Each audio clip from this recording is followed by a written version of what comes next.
అందరికీ praise lord. April 18 ఈరోజు దేవుని వాగ్దానము. మీరు ఊరకుండి నమ్ముట వలన మీకు బలము కలుగును.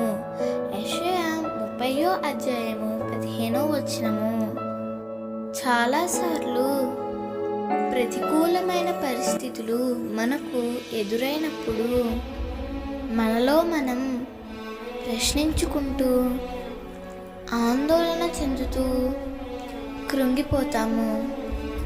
ప్రతికూలమైన పరిస్థితులను బట్టి మనమెన్నడూ కృంగిపోకూడదు. మనము మౌనంగా దేవుని దగ్గర కనిపెట్టి దేవుని సహాయం కొరకు ఎదురు చూసినప్పుడు తప్పకుండా దేవుడు జోక్యం చేసుకుంటాడు. మన పరిస్థితులన్నీ మార్చి మనకు బలము దయచేస్తాడు.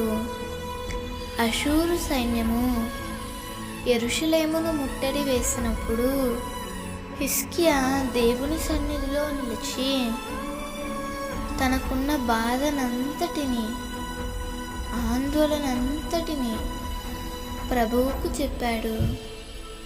ఆ రాత్రే దేవుడు ఒక దూతను పంపి గొప్ప విజయాన్ని యుద్ధం చేయకుండానే హిజ్కియాకి ఇచ్చాడు.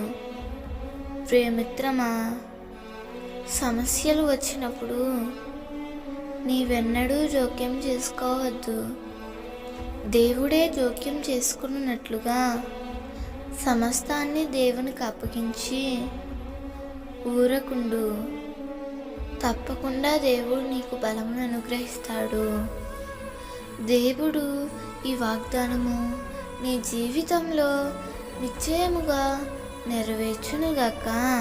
ఆమేన్.